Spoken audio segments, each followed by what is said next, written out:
Hoje venho-vos falar dos doentes hipocoagulados, que são os doentes que tomam medicação para aumentar a coagulação sanguínea e que são em cada vez maior número e com os quais temos de ter alguns cuidados na nossa consulta. São doentes em que o stress oxidativo mata-nos todos os dias. Costumo dizer, o professor Castelo Branco dizia que o stress oxidativo é a principal causa de morte mundial e que isto é tão mais verdade nas páginas da necrologia dos jornais do futuro. Em vez de ler Flantal faleceu, havia de se ler Flantal oxidou-se, porque efetivamente as doenças do foro vascular, quer cardíaco, quer cerebral, são efetivamente as doenças mais prevalentes e a primeira causa de morte mundial. Também é expectável que a incidência destas patologias venha a aumentar com o aumento da esperança de vida e também, felizmente, cada vez mais os pacientes sobrevivem aos episódios tromboembólicos ou de isquémia e nesse sentido é muito frequente e é expectável que cada vez mais estes pacientes nos procurem nos consultórios, tomem este tipo de medicação. E é importante saber quais são os cuidados que temos que ter e quais são os procedimentos que devemos fazer ou que devemos alterar, tendo em conta a patologia e a medicação destes pacientes. Os pacientes que tomam medicação hipocoagulante são pacientes que ou tiveram problemas de isquémia cardíaca, nomeadamente, por exemplo, fibrilação auricular, ou que têm uma propensão, ou que tiveram episódios de acidentes, por exemplo, vasculares cerebrais, ou têm uma propensão para o tromboembolismo. O tipo de fármacos que fazem são essencialmente dois grandes grupos de fármacos, ou são fármacos que agem ao nível da agregação plaquetária, impedem que as plaquetas se agreguem umas às outras e, portanto, que atuam naquilo que nós chamamos a primeira fase da coagulação sanguínea, ou da hemostase, e são, por exemplo, exemplos disso o ácido acetilsalicílico, aquela aspirina de 100 mg, embora já existam outras classes de fármacos mais recentes, ou então fármacos que agem ao nível da que nós chamamos a cascata da coagulação, ou seja, a coagulação propriamente dita. São exemplos clássicos deste tipo de fármacos, a varfarina, portanto, que aqui agem mais ao nível do segundo fenómeno, a nível da coagulação sanguínea, que é a criação da rede de fibrina e, portanto, da estabilização do trombo e da fase final da coagulação sanguínea. Estes pacientes fazem este tipo de medicação durante muito tempo. Por exemplo, nos anos 90 eu lembro-me que a ideia inicial era que estes pacientes deveriam suspender a sua medicação quando vinham à consulta de medicina dentária e, sobretudo, se viessem a fazer cirurgia oral. Portanto, nessas situações, faríamos a suspensão da terapêutica, dependendo do tipo de fármaco, alguns dias antes, no sentido de evitar o risco aumentado de hemorragia intra e pós-operatória. Intraoperatória porque dificulta muito, portanto, a ação operatória, haver uma hemorragia considerável durante o procedimento e também depois porque haveria um risco aumentado de hemorragia pós-operatória que poderia fazer perigar a saúde do doente. O que nós fomos verificando ao longo dos anos com a evidência científica é que efetivamente não existe nenhum caso descrito na literatura dos pacientes terem morrido ou perdido a vida em função de uma hemorragia pós-cirurgia oral. Não existe nenhum caso descrito, nunca saíram a ninguém 5 litros de sangue para um alvéolo. Mas existem casos descritos na literatura de fenómenos tromboembólicos após a suspensão da terapia e após consultas em medicina dentária. Ou seja, se por um lado, se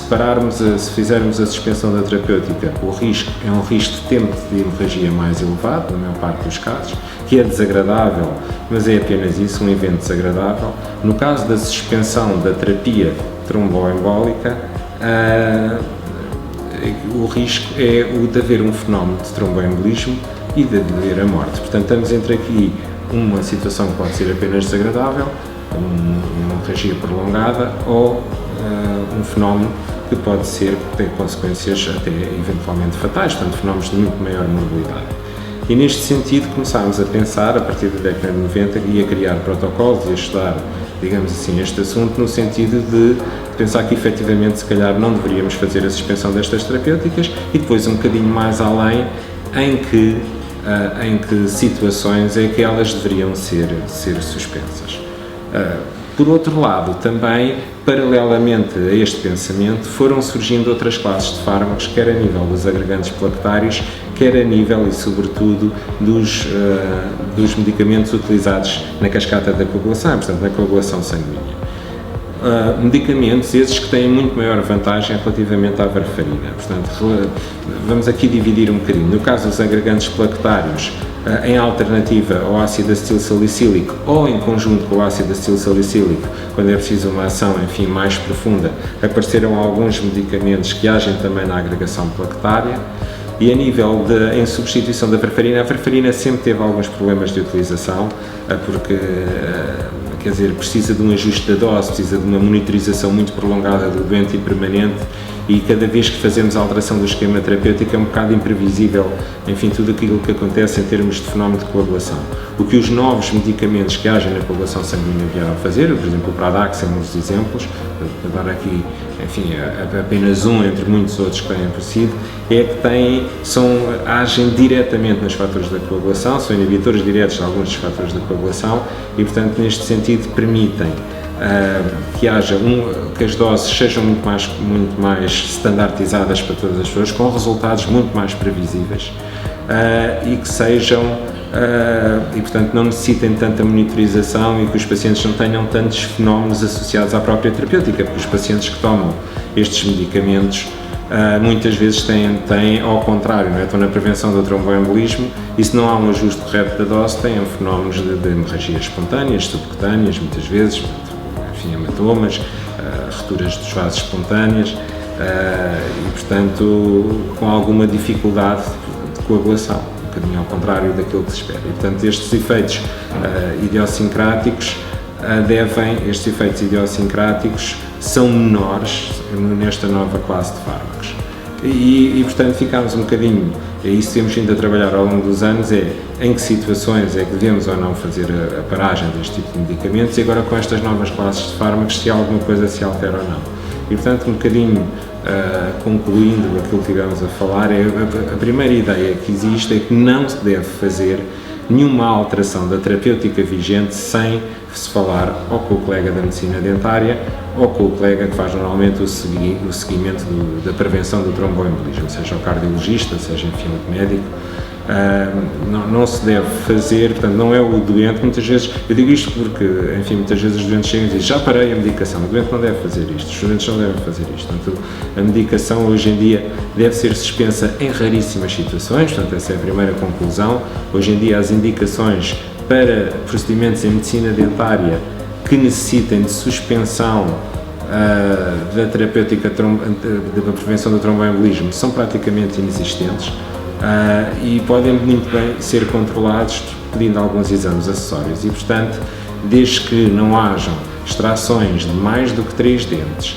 desde que o INR esteja situado entre os 2 e os 3,5, não há absolutamente razão nenhuma para se fazer a suspensão da terapia tromboembólica. Portanto, os antiagregantes plaquetários hoje em dia não têm qualquer indicação para suspensão em nenhuma das situações. Os anticoagulantes orais só devem ser suspensos e sempre em conjunto com o médico assistente se houver um INR superior a 3,5 ou se formos fazer cirurgias de colocação de mais de 3 implantes ou mais do que 3 extrações dentárias ou outro tipo de procedimentos, enfim, também não cabe aqui a lista toda, mas isto é mais para informar que efetivamente deverá sempre ser uma situação avaliada pelo médico dentista.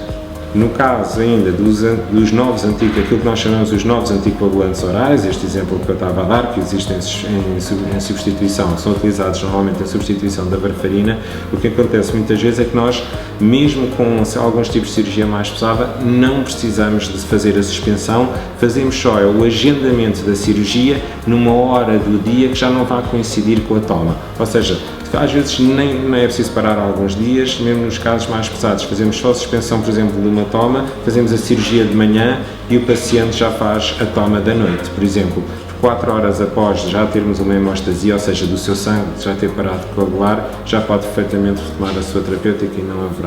não haverão mais problemas. Portanto, o melhor mesmo é, se encontra nesta situação e faz este tipo de medicação, em caso de dúvida, é contactar a clínica ou, se tiver mais alguma dúvida na qual eu posso ser útil, pode-me contactar pelo e-mail que está aqui em rodapé. Muito boa tarde.